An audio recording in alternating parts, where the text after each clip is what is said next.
ሰላም የዴሊ ፎረም ቤተሰቦች፣ በኢራን ጦርነት ምክንያት አሜሪካ 29 ቢሊዮን ዶላር ማጣቷን አስታወቀች። አሜሪካ በኢራን በምታካሄደው ጦርነት እስካሁን ድረስ 29 ቢሊዮን ዶላር ማውጣቷን አንድ ከፍተኛ የፔንታገን ባለስልጣን አስታውቀዋል።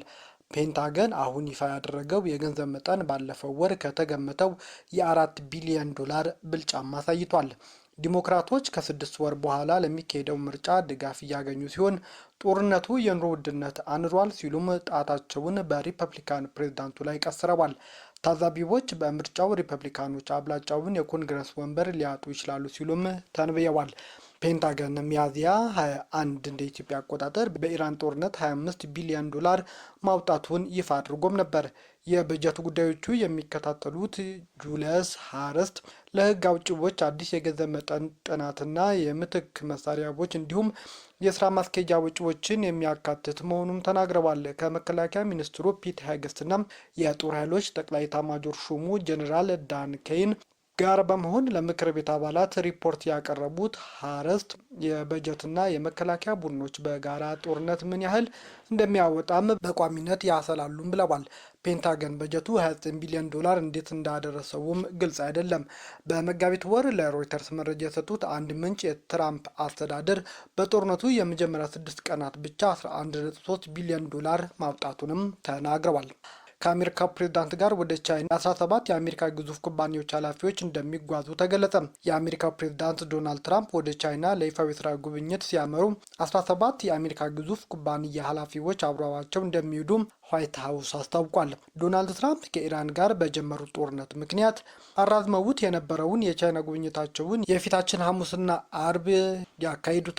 ከትራምፕ ጋር ወደ ቻይና ከሚሄዱ መካከል የቴስላ ባለቤት ኤለን መስክና የአፕል ኃላፊው ቲም ኩክ እንደሚገኙበትም ታውቋል። የአሜሪካው ፕሬዝዳንት በዚህ ሳምንት በቻይና በሚያደርጉት ጉብኝት ወቅት አብረዋቸው ከሚሄዱ ከፍተኛ የንግድና የቴክኖሎጂ ባለቤቶች መካከል የአፕሉ ስራ አስፈጻሚ ቲም ኩክ እና የቴስላው እና የስፔስ ኤክስ ባለቤቱ ኤላን መስክ እንዲሁም የሜታ፣ የቪሳ፣ ጄፒ ሞርጋን፣ ቦይንግ፣ ካንጊል፣ ብላክ ሮክ ኃላፊዎች ይገኙበታልም ተብሏል። ፕሬዝዳንት ትራምፕ በዚህ ጉብኝታቸው ከቻይና አቻቸው ዢ ጂንፒንግ ጋር በመገናኘት ኢራንን ጨምሮ በተለያዩ ዓለም አቀፍ ጉዳዮች ላይ እንደሚወያዩም ነው የሚጠበቀው። ከ10 ዓመት በኋላ አንድ የአሜሪካን ፕሬዝዳንት ወደ ቻይና ይፋዊ የስራ ጉብኝት ሲያደርግ ትራምፕ የመጀመሪያው ሆነዋል። ጉብኝቱም በሁለቱ ሀገራት መካከል እየተካሄደ ያለው የንግድ ጦርነት ያረግባል ተብሎም ተስፋ ተጥሎበታል። ትራምፕ ወደ ቻይና ለማቅናት አቅደው የነበረው መጋቢት 30 ሲሆን የካቲት 21 በተጀመረው ጦርነት ምክንያት ይህንን ጉብኝታቸው ለማራዘም ተገደዋል። በምላሹም ኢራን በባህረ ሰላጤ ውስጥ የእስራኤልና የአሜሪካ አጋሮችን በማጥቃት ለዓለም አቀፍ የነዳጅ የተፈጥሮ ጋዝ ዝውውር ቁልፍ የሆነውን የሆርሙዝ ወሽመጥን በመዝጋት ዓለም አቀፍ የነዳጅ ቀውስ እንዲፈጠር አድርጋለች። ትራምፕ በኢራን ነዳጅ ዘይት ላይ ጥገኛ የሆነችውን ቻይና ጦርነቱን ለማቆም የሚያስችል ስምምነት ላይ እንዲደርስ ጫና እንድታደርግ ይጠይቃሉም ተብሎም ተጠብቋል። ቻይና በኢራን ጦርነት ምክንያት የምታስገባው የነዳጅ አቅርቦት በከፍተኛ ሁኔታ የቀነሰ ሲሆን ጦርነቱ እንዲያበቃም በብርቱ ትፈልጋለች ተብሏል። ቻይና ከፍተኛ የሆነ የነዳጅ ክምችትና የተለያዩ የኤነርጂ አቅርቦት አማራጮችም አሏት። ትራምፕ በዚህ ዓመት መጨረሻ ላይ ጂ ጂንፒንግ በዋሽንግተን ዲሲ ተቀብለው ለማስተናገድ ቀጠሮ መያዛቸውም ዋይት ሀውስ አስታውቋል። በኢራን ጦርነት ወቅት እስራኤል ለዩናይትድ አረብ ኤምሬትስ የመሳሪያና የባለሙያ ድጋፍ ማድረጓን የአሜሪካ አምባሳደር ተናገሩ። በእስራኤል የአሜሪካ አምባሳደር የሆኑት ማይክ ሀኪብ ማክሰኞ ዕለት በኢራን ጦርነት ወቅት እስራኤል ወደ ዩናይትድ አረብ ኤምሬትስ ሚሳኤሎችን ለመከላከል የሚያገለግለው አይረን ዶም ባትሪዎችና ባለሙያዎችን መላኳን ተናግረዋል። ማይክ ሀኪብ ይህንን ያሉት በቴል አቪቭ በተዘጋጀ አንድ መድረክ ላይ መሆኑን ሲቢኤስ ዘግቧል። ለመጀመሪያው የአብርሃም ስምምነት አባል ለተባበሩት አረብ ኤምሬትስ ምስጋናዬን ማቅረብ ፈልጋለሁ ያሉት ሀኪብ ጥቅሙም ተመልክተዋል ብለዋል። እስራኤል የአይረን ዶም ባትሪዎችና ማንቀሳቀስ እንዲችሉ ባለሙያዎችን ልካለች ሲሉም ተናግረዋል። ማይክ ሀኪብ እስራኤል ላከች ስላሉት መሳሪያ ሆነ ባለሙያዎች እስካሁን ድረስ አቡዳቢ ማረጋገጫ አልሰጠችም። እስራኤል በዓለም አቀፍ ውጤታማነታቸው የተፈተኑ ናቸው ተብለው የሚታመኑ የሚሳኤል ጥቃት የመከላከያ ስርዓት እንዳላትም ይነገራል። ከእስራኤል የሚሳኤል ጋሻዎች መካከል በጣም የሚታወቀው አይረን ዶም ሲሆን የአጭር ርቀት ሮኬቶችን ለመከላከል የሚያስችልም ነው።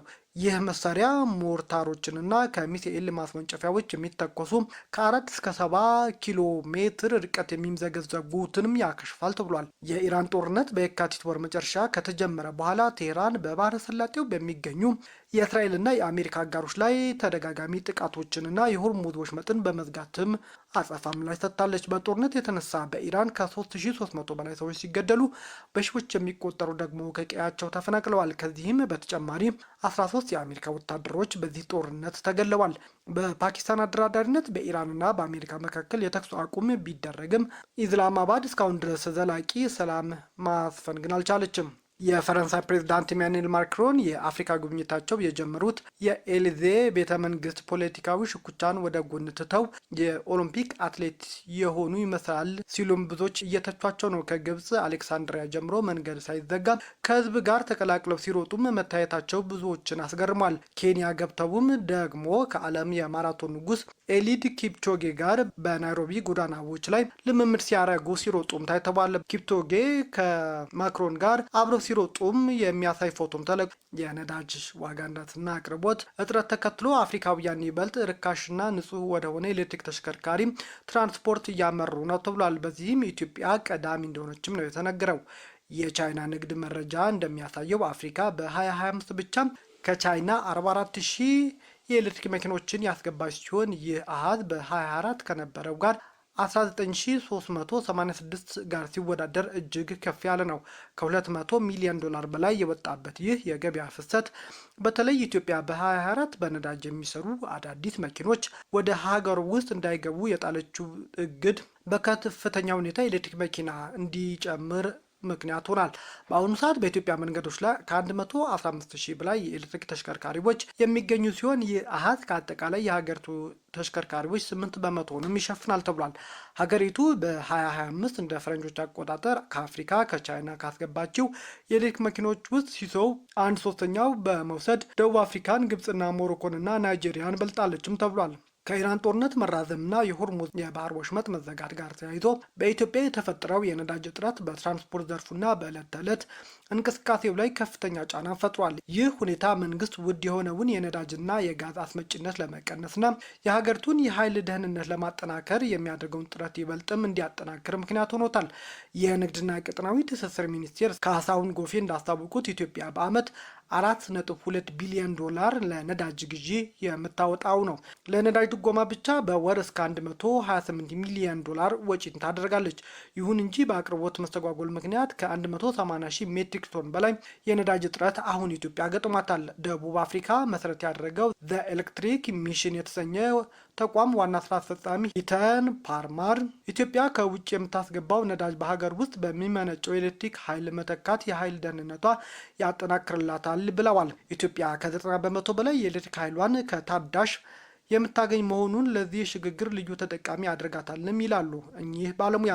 ግለሰቦች ቀድሞ ለነዳጅ በወር 27 ዶላር ያወጡ የነበረ ሲሆን አሁን መኪኖች ቻርጅ ለማድረግ $4 አካባቢ ብቻ ወጪ እንደሚያደርጉ የአፍሪካ ኢሞቢሊቲ አሊያንስ የፖሊሲና ኢንቨስትመንት ኃላፊ ቦብ ዌሶንግ ተናግረዋል። ምንም እንኳን ከሽግግሩ ተስፋ ሰጪ ቢሆንም የኤሌክትሪክ መኪኖች መሙያ ጣቢያዎች እጥረትና የመኪኖች መግዣ ዋጋ ውድነት ፈተናም ሆኗል። በአዲስ አበባ እጅግ ፈጣን የሆኑ የኃይል መሙያ ማዕከላት የተገነቡ ቢሆንም ይህ በመላው ሀገሪቱ ለማዳረስ ጊዜና ከፍተኛ ኢንቨስትመንት ይጠይቃልም ተብሏል። ተደጋጋሚ የኤሌክትሪክ መቆራረጥና ኃይልን ከዋናው መስመር ወደ ተጠቃሚዎች የሚያደርሰው የመስመር ልማት ውስንነት የኤሌክትሪክ መኪኖች ፍላጎት እያደገ ቢመጣም አጠቃቀሙን ግን ውስን አድርጎታል። አረብ ሊግ በኢትዮጵያ በሱዳን ጉዳዮች ላይ መወያየቱ ተነገረ። አረብ ሊግ ሰኞ ዕለት በካይሮ ባከናወነው አስቸኳይ ስብሰባ ሱዳን በኢትዮጵያ ላቀረበችው ክስ ላይ ውይይት ማድረጉ ነው የተገለጸው። ይህ ስብሰባ ሊከናወን የቻለው በካርቱም ዓለም አቀፍ አየር ማረፊያ ላይ ባለፈው ሳምንት የደረሰውን የድሮን ጥቃት ተከትሎ ሲሆን ሱዳን በጥቃቱ የኢትዮጵያና የዩናይትድ አረብ ኤሚሬትስ እጅ እንዳለበት በመግለጽ ሁለቱን ሀገራት ከሳለች። እንዲሁም በኢትዮጵያ የሚገኘው አምባሳደሯን መጥራቷም አይዘነጋም። የሱዳን መንግስት ሚያዝያ 6 ለአረብ ሊግ በላከው ደብዳቤ ጥቃቱ በተመለከተ በውጭ ጉዳይ ደረጃ አስቸኳይ ስብሰባ እንዲጠራ ጥያቄ ማቅረቡን መዘገቡም ይታወሳል። ጥያቄው ተቀባይነት ቢያገኝም ስብሰባው ግን በቋሚ ተወካዮች ደረጃ እንዲከናወን በተወሰነው መሰረት ሰኞ ዕለትም የሊጉ ቋሚ ኮሚቴዎች ተወያይተዋል። ስብሰባው በሊቀመንበርነት የመሩት የባህሬን የአረብ ሊግ ቋሚ ተወካይ ፋውዚያ ቢንት አብዱላሂም ሲሆኑ ባደረጉ ንግግርም ይህ ውዝግብ የሱዳን ሉዓላዊነት፣ አንድነትና መረጋጋት በሚጠብቅ መልኩ ይፈታል የሚል ተስፋ እንዳላቸው ገልጸዋል። ጨምረውም የሱዳን መረጋጋት በአረብ ሊግ ቅድሚያ የሚሰጠው መሆኑን አስታውቀዋል። ይህ ውዝግብ እንዳይባባስና በቀጠናው ደህንነት ላይ ተጽዕኖ እንዳይፈጥር በጥንቃቄ መያዝ እንዳለበት በመግለጽ ጉዳዩ ቃለውታል። ነገር ግን በሊጉ የሱዳን ተወካይ የሆኑት ኢማድ አዳዊ ከኢትዮጵያ በኩል ተደጋጋሚ ጥቃት እየተፈጸመ ነው በማለት ቢናገሩም ስብሰባው ያለምንም ውሳኔ ሀሳብ መጠናቀቁን ሚድል ኢስት ሞኒተር ዘግቧል። የእስራኤል መከላከያ ኃይል እንዳስታወቀው ከሊባኖስ የተተኮሱ በርካታ የሂዝቦላ ድሮኖች በእስራኤል ግዛት ውስጥ የፈነዱ ሲሆን በዚህ ምክንያት በድንበር አካባቢ በሚገኙ ማህበረሰቦች ውስጥ የአየር ጥቃት ማስጠንቀቂያ ደወሎች ሲጮሁም አምሽተዋል ተብሏል። ጥቃቱን ተከትሎ በሰሜናዊ እስራኤል ከሊባኖስ ድንበር አቅራቢያ በሚገኙ የማርጋሊዮትና ማናራ አካባቢዎች ውስጥ የማስጠንቀቂያ ደወሎቹም ተሰምተዋል። ይሁን እንጂ በተከታታይ በደረሱት በእነዚህ የድሮን ፍንዳታዎች እስካሁን የተመዘገበ ምንም አይነት የሰው ጉዳት አለመኖሩን ወታደራዊ ኃይሎች አረጋግጠዋል። ከዚህ ክስተት ቀደም ብሎ ሂዝቦላህ ወደ ላይኛው ገሊል አካባቢ የተለያዩ መሳሪያዎችን የተኮሰ ቢሆንም በርካታ ድሮኖች በእስራኤል የአየር መከላከያ ስርዓት ተመተው መውደቃቸው ተገልጿል።